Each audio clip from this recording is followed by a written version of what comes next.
साल पूरे हो गए हैं और शिवराज सिंह चौहान की चौथी पारी, इसके भी 2 साल पूरे हो गए हैं। पूरे देश में जब भी इस ढंग से काम होता है कि सरकार अपने साल पूरे करती है, अपना समय पूरा करती है या अचीव करती है कुछ, तो ये बात होती है, डिस्कशन भी होता है, उसमें पक्ष और विपक्ष दोनों सामने आते हैं। लेकिन लोकतंत्र की खूबसूरती इसी बात में है कि हम बहस करते हैं, हम मंथन करते हैं और कुछ निकाल कर लेकर आते हैं। आज भी इसी विषय पर कि शिवराज सरकार के जो 2 साल पूरे हो गए हैं, क्या उपलब्धियां हैं इनकी और इसे किस दृष्टि से विपक्ष देखता है, आलोचक देखते हैं और जो विश्लेषक हैं वो देखते हैं। शिवराज सरकार के 2 सालों पर बातचीत करने के लिए हमारे साथ में मौजूद हैं प्रदीप माहौर, जो भाजपा के नेता हैं। हमारे साथ में मौजूद हैं सतीश शर्मा, जो सपाक्स के एक सीनियर नेता हैं। हमारे साथ में योगेश गुप्ता जी हैं, जो कांग्रेस के प्रवक्ता हैं। और हमारे साथ में मौजूद हैं डॉक्टर पीयूष जोशी, जो जिला अध्यक्ष हैं आप पार्टी इंदौर के। आप सभी का बहुत स्वागत है। और सबसे पहले प्रदीप जी, आपसे ही बात करना चाहूंगा क्योंकि आप ही के नेता हैं, आप ही की सरकार है। 2 सालों को आप किस दृष्टि से देखते हैं? देखिए, चूंकि पार्टी की बात हम करते हैं, जब हम नेता की बात करते हैं तो प्रशंसा तो हम करते हैं, लेकिन कहीं ऐसा महसूस हो कि आप बहुत स्पष्ट तौर पर, बहुत तटस्थ रूप से इसका विश्लेषण आप कर रहे हैं। 2 साल में क्या उपलब्धियां पाते हैं आप भाजपा की सरकार में मध्य प्रदेश में? अभूतपूर्व है, अभूतपूर्व है।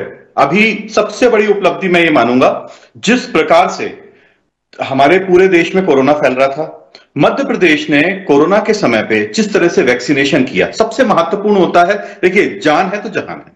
अगर हम जीवित हैं तो हम सब कुछ कर सकते हैं, हम आगे बढ़ेंगे, एम्प्लॉयमेंट भी मिलेगा, सब कुछ होगा। लेकिन उस समय में जिस तरह से प्रदेश में टीकाकरण का अभियान चलाया गया, गांव-गांव तक, शहर में हर कोने तक, हर गली में टीकाकरण का अभियान चला, हर व्यक्ति को टीका लगा और वही उसी का आज आप परिणाम देख रहे हैं कि कोरोना प्रदेश में आज पूरी तरीके से करीब करीब मुक्त हो गया है कोरोना से। सबसे बड़ी उपलब्धि है, क्योंकि अगर मैं इससे पहले देखूंगा, इससे पहले जब कांग्रेस की सरकारें हुआ करती थी, उस समय भी बहुत सारे डिजीजेस आए थे। इंडिया लेवल की भी अगर हम बात करेंगे, सिर्फ प्रदेश लेवल की बात नहीं करेंगे तो इस तरह से हैंडल किसी भी डिजीज को नहीं कर पाए थे। हमारे यहाँ पे हम अगर बात करते हैं, एक जो पोलियो की जो वैक्सीन थी हमारे यहाँ पे, आपको शायद पता होगा कि पोलियो की वैक्सीन 25 साल हमारे कंट्री में लेट आई थी।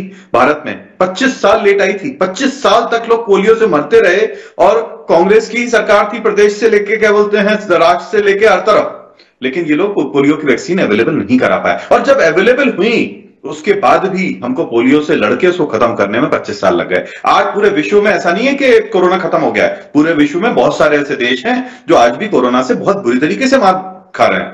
अभी चाइना का भी एग्जांपल आता है, चाइना के अंदर भी कोरोना फैल रहा है, लेकिन भारत में जिस तरह से काम हुआ और मध्य प्रदेश में जिस प्रकार का काम हुआ वो फिनोमिनल है, इससे पहले कभी नहीं हुआ। बाकी देखिए दूसरी चीजें भी हैं, बहुत सारी चीजें हैं। रोड का डेवलपमेंट हम देखें, जगह जगह जिस तरह से गांव गांव तक बिजली पहुंचाने की बात देखें, 24 घंटे जो बिजली पहुंचाने का जो वादा था वो काफी हद तक पूरा दिखाई पड़ रहा है। गांव में भी अभी अच्छी खासी बिजली मिल रही है। हर घर पानी पहुंचाने की जो योजना थी उसके ऊपर कितना विस्तार से काम हो रहा है। किसी ने इससे पहले क्यों नहीं सोचा, किसी ने विचार क्यों नहीं किया? और तो और एक बहुत छोटी सी बात आपको बोलूंगा, एक बहुत बेसिक रिक्वायरमेंट होती है हमारी, वो होती है टॉयलेट। हम लोग अपना सुबेरे का जो अपना कार्य आरंभ करते हैं, सबसे पहले वहीं से आरंभ करते हैं। हमारे भारत देश के अंदर, हमारे मध्य प्रदेश के अंदर मैं देखता था कि लोग जो हैं वो रेलवे लाइन के दोनों तरफ बैठ के, और कितना विभत्स दृश्य हुआ करता था। लेकिन आज के समय अब वो दृश्य बदल चुका है, और वो दृश्य कितने आजादी के कितने सालों बाद बदला, किसी ने विचार किया उसके ऊपर, क्या बदला वो? जी, आप बहुत व्यापक बात कर रहे हैं। हम अगर 2 साल पर फोकस करें तो आपको लगता है कि 2 साल में, क्योंकि सरकार की उपलब्धियां भी हैं, अगर शिवराज सरकार की बात करें, शिवराज जी की बात करें, तो आपको लगता है कि 2 सालों में उनकी व्यक्तिगत उपलब्धियां मायने रखती है? बिल्कुल, बहुत सारी उनकी उपलब्धियां हैं। जैसे कभी महिला स्व सहायता का उन्होंने योजना चलाई थी। अब ये अपने आप में एक इनोवेटिव स्कीम थी, ठीक है, कि स्व सहायता समूह क्या होते हैं, अब चलाया। अभी मैं देख रहा हूं जो स्व सहायता समूह है उसमें महिलाएं जो हैं, पर हर महिला कम से कम 10,000 रुपए उसके अंदर कमा रही है। एक 10,000 रुपए एक जो इकोनॉमिकली वीकर सेक्शन है उसके अंदर देखा जाए तो अगर 10,000 रुपए एक महिला कमा के लाती है, उसका जो हस्बैंड है वो कुछ ना कुछ कर ही रहा है, ठीक है, वो कमा के लेके आती है तो घर के लिए कितना बड़ा योगदान कर देती है। और वो ऐसा नहीं है कि हम उसको कोई सब्सिडी दे रहे हैं, कुछ पैसा दे रहे हैं। हमने एक योजना बनाई, उस योजना में एक कंट्रीब्यूशन किया गवर्नमेंट का, और कंट्रीब्यूशन करने के बाद में उन्होंने खुद अपना रोजगार जो है वो खुद निर्माण किया। कितनी योगेश गुप्ता जी से बात कर लेते हैं सर कि योगेश गुप्ता जी क्या सोचते हैं, क्योंकि आपका अपना एक एनालिसिस होता है और निश्चित रूप से सरकार ने काम किया, आपकी नजर भी है। योगेश जी, बताओ, प्रवक्ता कांग्रेस के, आपको क्या लगता है, आप इत्तेफाक रखते हैं प्रदीप जी से? देखिए, मेरा निवेदन है, थोड़ा सा समय दीजिएगा मुझे, है ना। दीप जी की बातों पर मैं आता हूँ, उससे पहले शिवराज जी के उनके 2 वर्ष के कार्यकाल को पूर्ण करने के लिए, चौथी पारी के लिए मैं बधाई देना चाहता हूँ। एक बात, बड़े दुर्भाग्यपूर्ण हालात है मध्य प्रदेश के कि 15 साल का कुशासन शिवराज जी का देखने के बाद प्रदेश की जनता ने 2018 में इनके नीचे से कुर्सी सरकार की, तात्पर्य ये कहने का कि जनादेश छीन लिया था। मध्य प्रदेश और केंद्रीय नेतृत्व ने पुनः उन्हीं शिवराज जी को उस कुर्सी पर बिठा दिया। उसके बाद 2 साल के कार्यकाल पर थोड़े से कुछ बिंदुओं पर प्रकाश डाल हुआ। टीकाकरण की बात कह रहे हैं मेरे मित्र प्रदीप जी। टीकाकरण के माध्यम से दिसंबर 2021 तक हर मध्य प्रदेश के 7.5 करोड़ लोगों को टीका लगा दिया जाएगा। ये शिवराज जी के अभिकथन थे, याद कीजिए। 12 से 14 साल के बच्चों के टीकाकरण आज शुरू हुआ है। 1,70,000 से ज्यादा मौतें कोरोना काल में हुई है। शमशान और विश्राम घाट में लाइनें अगर किसी मुख्यमंत्री ने मध्य प्रदेश के इतिहास में लगवाई है तो वो शिवराज सिंह सरकार ने लगवाई है।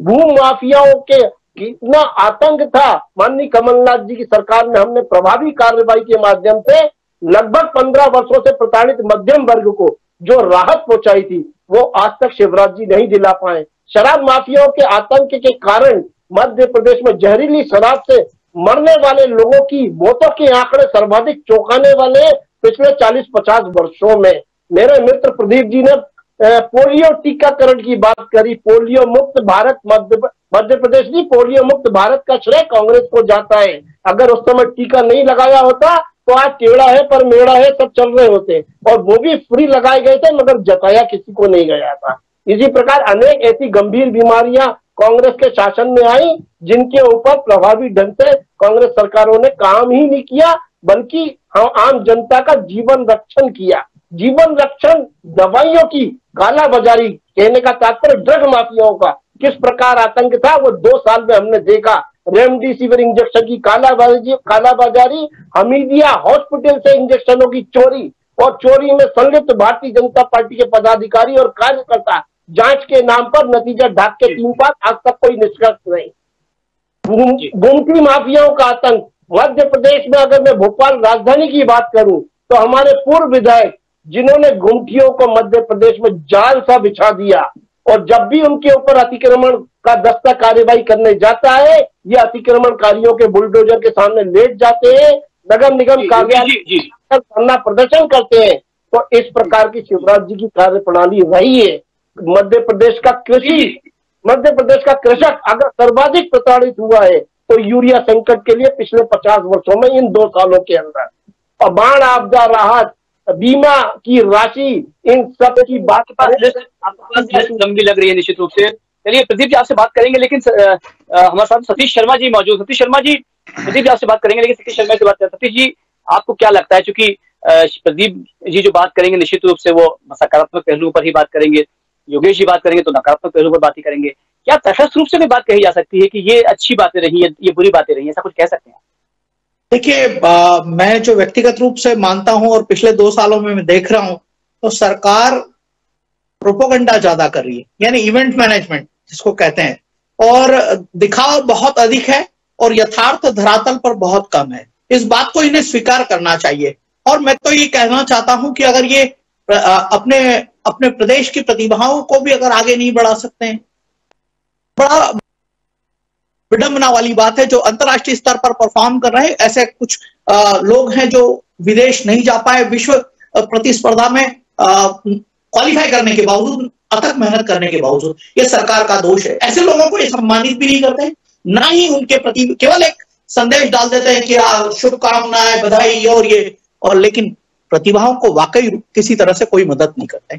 दूसरी चीज, शहरों में आज की तारीख में कंक्रीट के जंगल बना दिए जा रहे हैं। जो पहले नेहरू पार्क हुआ करता था, केवल कंक्रीट के जंगलों में तब्दील करने का काम शिवराज सरकार कर रही। इन्होंने रोडों की बात की है।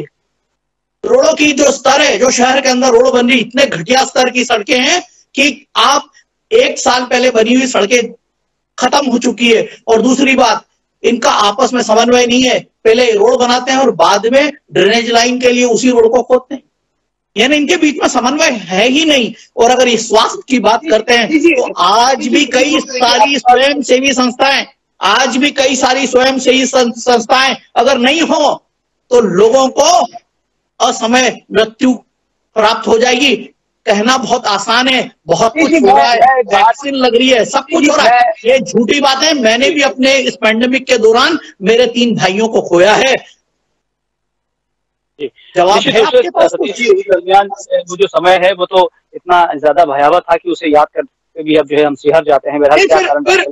फिर अच्छा हो रहा है, तो इन्हें श्रेय लेने की क्या आवश्यकता है? ये प्रकृति और परमात्मा ही सब कुछ दुरुस्त करने में लगा हुआ है। ये अपने आप को उसके लिए कंधा क्यों ऊंचा करना चाहते हैं? मध्य प्रदेश के जो मुख्यमंत्री हैं कॉपी कैट हैं माननीय प्रधानमंत्री मोदी जी के। वो अगर कहीं जाते हैं तो ये भी वहीं जाते हैं। कहीं काशी विश्वनाथ मंदिर बनता तो इन्हें महाकाल भी सुधारना है। क्यों? क्योंकि पीयूष जी से बात कर लेते हैं। पीयूष जी, आपको आवाज आ पा रही है हमारी? जी बिल्कुल आ रही है। पीयूष जी से बात कर लेते हैं। प्रदीप जी फिर आपसे बात करेंगे। पीयूष जी, मैं आपसे वही प्रश्न दोहराना चाहता हूँ। देखिए, पक्ष का अपना एक धर्म है, पक्ष का अपना एक धर्म है, लेकिन क्या तटस्थ रूप से बात नहीं की जा सकती? क्या वाकई ऐसा है कि शासन वाली स्थिति है? क्या आपको लगता नहीं कि 4 काम अच्छे लगे, 4 काम बुरे हुए तो 2 काम अच्छे भी हुए? क्या हम इस तरह से बात कर सकते हैं? पीयूष जी देखिए, दिनकर की बहुत अच्छी पंक्तियां हैं। समर शेष है नहीं पाप का भागी केवल व्याध, जो तटस्थ है समय लिखेगा उनका भी। तो अब सीधी सी बात है कि तटस्थता तो नहीं होनी चाहिए, कोई ना कोई पक्ष या विपक्ष होना चाहिए। सबसे पहले तो 2 वर्ष एक अनैतिक सरकार के 2 वर्ष पूरी होने की बधाई देता हूं। ये किस साम दाम दंड भेद के द्वारा सरकार बनाई गई, आप और हम सब जानते हैं। दबे छिपे बात करते हैं, पर क्योंकि हमारे पास में सबूत नहीं है, इसलिए सबूत के अभाव में हम क्लियर फिगर्स नहीं दे पाते हैं। सीधी सी बात यह है। तो 2 वर्ष के लिए बहुत बहुत बधाई। व्यापम के सभी आरोपियों को सजा हो चुकी है, शायद उसके लिए बधाई।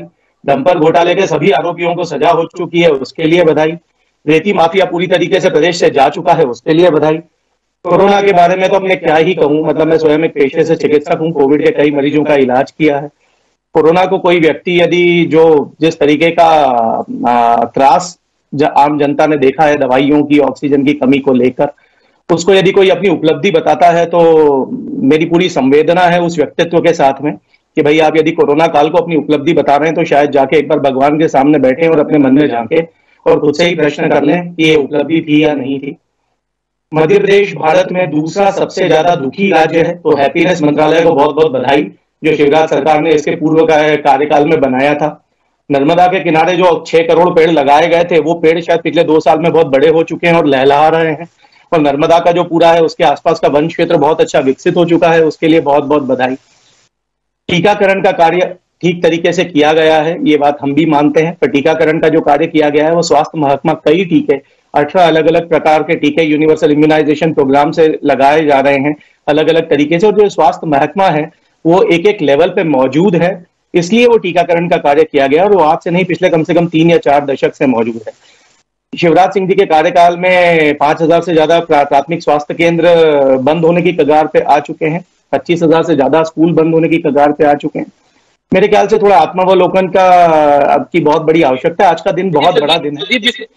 लास्ट चीज 5 सेकंड, एक बहुत बड़ा दिन है, शहीद दिवस है, भगत सिंह, राजगुरु और सुखदेव के बलिदान का दिवस है और हमें उनके सब लोगों को मिलकर उनके देश का, उनके सपनों का देश बनाने की कोशिश करना चाहिए। निश्चित अच्छी बात कही आपने। प्रदीप जी, जिम्मेदारी बढ़ गई है आपकी क्योंकि लगातार सवाल की बौछारें आप तक आई, ये बताइए। जी, सबसे पहले तो क्या है, बार बार एक चीज आ रही है कि किसी ने बोला कि अनैतिक सरकार है, किसी ने बोला साम दाम दंड भेद से बनाई हुई सरकार है, किसी ने बोला कि ये हमको हमारे साथ में बहुत गलत कर दिया, वैसी सरकार है। देखिए, एक चीज बहुत हम लोग क्लियरली इस चीज को समझ लें। डेमोक्रेसी का जो एक सिस्टम होता है, उस सिस्टम के अनुसार अगर कोई पार्टी टूटती है, पार्टी टूटने के बाद में अगर उनके लोग आके हमारे साथ शामिल हो जाते और सरकार बना ली होती तो मैं मानता कि हाँ भाई कुछ ना कुछ गड़बड़ हुआ होगा। यहां तो जो लोग शामिल हुए वो इस शर्त पे शामिल हुए कि वो आपकी पार्टी में रिजाइन कर दिया, उन्होंने अपने जो चुनाव जीत के आए थे उस चुनाव से रिजाइन कर दिया, लेकिन आपकी पार्टी में रहने के लिए तैयार नहीं थे। कितने ज्यादा असंतुष्ट होंगे। असंतुष्टि की सीमा जो थी उनकी पार हो चुकी थी। उसके बाद में वो फिर जनता में गए, फिर जनता के पास गए, जो हमारा जो ढांचा है उसके हिसाब से वो वापस जनता के पास गए, और जनता के पास जाने के बाद जनता ने उनको वोट दिया। अगर आप सही थे, आप भी जनता के पास गए, हम भी जनता के पास गए। जनता यहां पे डेमोक्रेसी में जनता जो होती है वो लिखती है कि कौन हमारे ऊपर, कौन व्यक्ति जो है वो यहां पे मध्य प्रदेश में रूल करने वाला है। ठीक है, जनता ने क्या लिख के दिया? जनता ने जो बहुमत है वो भारतीय जनता पार्टी के जो वहां पे कैंडिडेट खड़े थे उनके पक्ष में दिया। आपने भी अपने कैंडिडेट खड़े करे, आपने खूब चिल्ला चोट करी, ये हो गया हमारे साथ, ये खराब हो गया, ये बुरा हो गया, सब कुछ कर लिया, कुछ नहीं हुआ। जनता नहीं मानी आपकी बात को। अब जो चीज जनता ने नकार दी उसको आप बार बार ढोल अलापते रहे, उससे कोई फर्क नहीं पड़ने वाला। महत्वपूर्ण है जनता। डेमोक्रेसी में अगर आप अपने खुद के लोगों को नहीं संभाल पा रहे हो तो वो हमारी जवाबदारी थोड़ी, हम थोड़ी संभालने आएंगे आपके लोगों को स्वयं, और उसका दोषारोपण हमारे ऊपर। आपके लोग आपसे, एक मिनट मुझे बात पूछ, देखिए ये सब बोल रहे थे, मैं बिल्कुल नहीं बोला हूं, मैं सारे सवालों के जवाब देना चाहता हूं एक एक करके। ठीक है, हाँ जी, एक एक करके जवाब देना चाहता हूं। विधानसभा में इन लोगों ने आपस में कहा है कि हाँ लेन देन हुआ है और तभी लोग इधर से उधर गए हैं, ट्वीट है उसमें, रिकॉर्डिंग है, सारी बातें हैं, उसका आप क्या जवाब देना चाहेंगे? क्या है ये तो क्या होता है, देखिए लेन देन हुआ है तो उसके बाद में साथ में क्या है कि आपके जो ईवीएम मशीन है वो भी खराब हो जाती है। क्या होता है, हर इंसान की एक प्रवृत्ति होती है कि जब भी हम कुछ ना कर पाए, अगर कोई व्यक्ति फेल हो जाता है तो क्या बोलता है, पेन खराब हो गया था। ठीक है, तो वो प्रवृत्ति होती है, पेन नहीं चल रहा था एग्जाम में, तो वो वाली प्रवृत्ति जो है वो कांग्रेस की मुझे बार बार देखने को मिलती है। उसमें क्या होता है बेसिकली कि वो क्या करते हैं कि उनकी जो कमियां हैं वो दूसरों के ऊपर ढोल देते हैं। अभी ईवीएम ऐसी हो गई है कि अभी कोई भी चुनाव हारता है सबसे पहले ईवीएम के ऊपर दोष लगाने लग जाता है, ईवीएम में गड़बड़ी हुई, और जीत जाता है तो ईवीएम के बारे में कुछ नहीं बोलता, चुपचाप एकदम हाथ बंद बिल्कुल बैठे हुए हैं। ईवीएम उसके बाद बहुत अच्छी हो जाती है। तो ये क्या है, ये सब चीजें जो है ना जनता भी समझती है, और मैं वही बोल रहा हूं, आप लोग जो ये सब बातें करते हैं इससे जनता आपके साथ में नहीं है। जनता को समझ में आ गया है कि आप अपनी खुद की पार्टी को नहीं संभाल पाते। आपके यहाँ पे डेमोक्रेसी आप चिल्लाते रहते हो, लेकिन बाद में सोनिया गांधी वापस से वहां पे बैठ जाती हैं, वापस दोबारा बन जाती हैं, और आपके यहाँ पे उस परिवार को छोड़ के किसी और में हिम्मत ही नहीं है। आपके पार्टी के लोग भी अगर बोलते हैं तो आप लोग उनका भी अपोज कर देते हो। कपिल सिब्बल ने बोला ना, की बात कर लेते हैं, प्रदेश के ऊपर, बिल्कुल प्रदेश के ऊपर आता है। ये क्या है, ये बार बार पॉइंट आ रहा था, इसलिए मुझे लगा कि इसके बारे में चर्चा करना जरूरी है। जी मैं बोल सकता हूँ आगे? बोलिए। अब आते हैं कि जो बात हो रही थी कोरोना के ऊपर, मैंने पॉइंट उठाया था। कोरोना में देखिए जितनी भी जाने गई, ये हमारे भारत देश के अलावा पूरे विश्व में कोरोना फैला था, और विश्व में बहुत सारे ऐसे देश थे जहां पे हमसे बहुत ज्यादा विभत्स स्थिति हो गई थी। मैं ये नहीं बोल रहा हूं कि हमने सब कुछ किया, प्रकृति ने भी कुछ ना कुछ किया होगा, लेकिन उस समय, उस मोमेंट पे इतनी बड़ी इमरजेंसी आ जाएगी, किसी को नहीं पता था, वो किसी की भी सरकार होती, इतनी बड़ी इमरजेंसी हमने पिछले 100 साल में नहीं देखी थी। लेकिन उस इमरजेंसी को मैनेज कर पाना, और मैनेज करके बाद में आगे बढ़ जाना, और अब आज आगे बढ़ने के बाद में फिर वापस से पूरी इकोनॉमी हमारी माइनस चली गई थी उस समय पे। यही कांग्रेस के लोग थे जो कि चिल्ला चिल्ला के बोलते थे कि हमारी भारत की इकोनॉमी जो है माइनस जीडीपी में चल रहा है। अरे भाई, कोई दुकान बंद कर दी तो उसकी जीडीपी क्या कैलकुलेट करोगे? आज के समय में हमने रिकवर किया जीडीपी को। आज के समय में जीडीपी 9% है, चाइना से 6% हम लोग ऊपर चल रहे हैं। मध्य प्रदेश की जीडीपी जो है, हमारा जो एवरेज है पूरे ऑल ओवर इंडिया का, उस एवरेज से अबव चल रही है। कहां पे कुछ प्रश्न पूछना चाहूंगा? एक मिनट, अभी आपने बहुत सारी बातें कही तो मुझे थोड़ा पूरा कर लेने दीजिए। अभी सर आप बहुत लंबा है, और एक पॉइंट को आप 3-3 4-4 समय चूंकि कम है सतीश जी, आपको इसलिए पता नहीं पड़ा कि कोरोना काल में अब देखिए कोरोना काल में चर्चा शायद नहीं है ये तो। पीयूष जी क्योंकि देखिए हम विश्लेषण तो लगातार, क्योंकि बहुत लंबा विषय हो जाता है, हम लगातार विश्लेषण करते रहते हैं, बहस कर सकते रहते हैं, लेकिन प्रदेश की दृष्टि से प्रदेश में अब आगे जो 3 साल बचे हुए हैं शिवराज सरकार के पास में, किस तरह से होना चाहिए, क्या होना चाहिए, क्या सजेशन देना चाहेंगे आप? सबसे पहले तो हेल्थ केयर रिफॉर्म्स लागू करना चाहिए, बिल्कुल तीव्र गति के साथ में। प्राइमरी हेल्थ सेंटर्स को कंप्लीटली रिफॉर्म करना चाहिए, जिसके लिए कि बहुत ज्यादा पूरा जो सिस्टम है उसमें एक चेंज की आवश्यकता है। एक भ्रष्टाचार मुक्त समाज के लिए प्रयास करने चाहिए। सरकारी स्कूल जो बंद होने की कगार पे, 40,000 से ज्यादा स्कूल एक शिक्षक के भरोसे हैं, उनमें सुधार करने की कोशिश करना चाहिए। इंदौर और भोपाल जैसे महानगरों में 70% जो पानी है उसकी अकाउंटेबिलिटी नहीं है, वो वेस्ट हो जाता है। और मेरा मानना है वाटर माफिया के हत्थे चढ़ जाता है, ये मैंने एक सीएजी की रिपोर्ट बोलती है, उसमें सुधार करना चाहिए। और सबसे बड़ी बात है, जो दूसरा सबसे दुखद राज्य बन चुका है उसमें उसको कम से कम एक हैप्पीनेस मंत्रालय बनाने से कुछ नहीं होता। हिटलर के भी प्रोपोगेंडा मिनिस्टर्स बहुत भयानक प्रोपोगेंडा करते थे, ये प्रोपोगेंडा कम करके काम ज्यादा करना चाहिए। घोषणाएं जितनी करते हैं उसके हिसाब से इनको बजट एलोकेशन करना चाहिए, सिर्फ नाम मात्र का।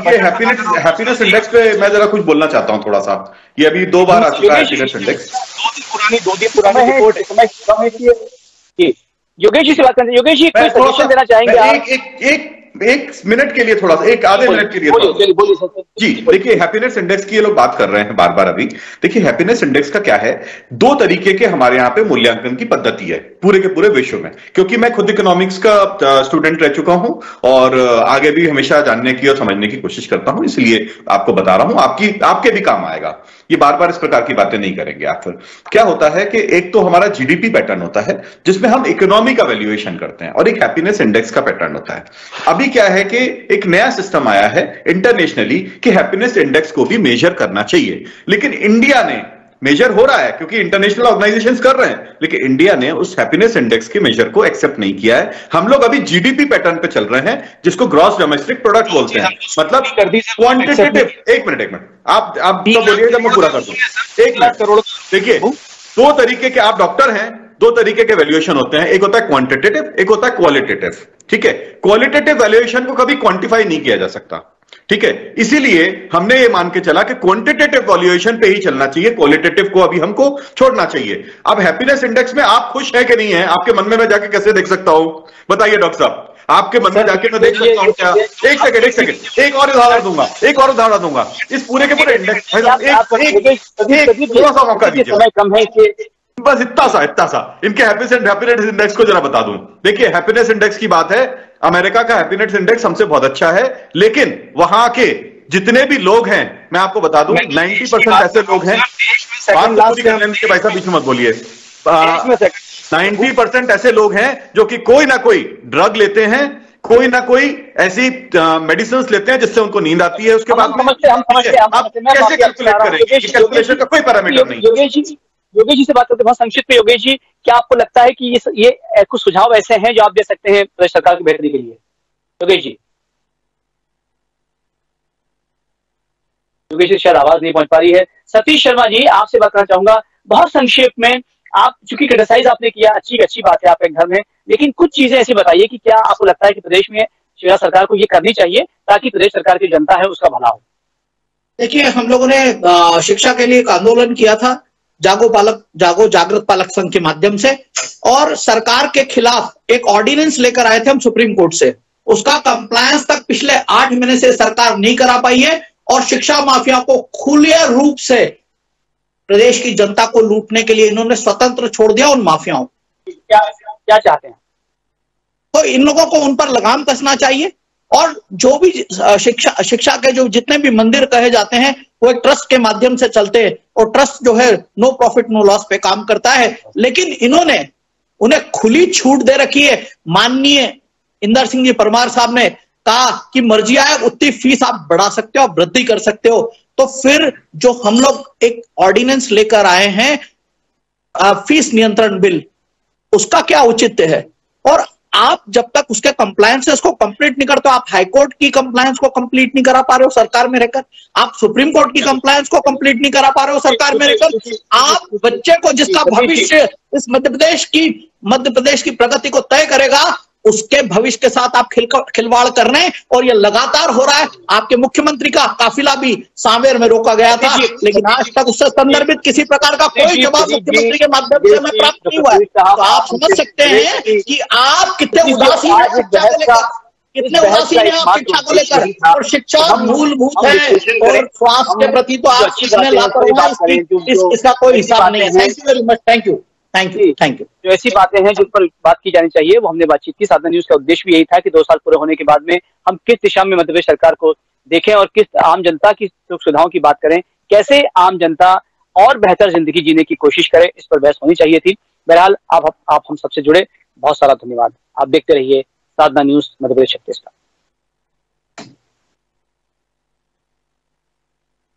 धन्यवाद।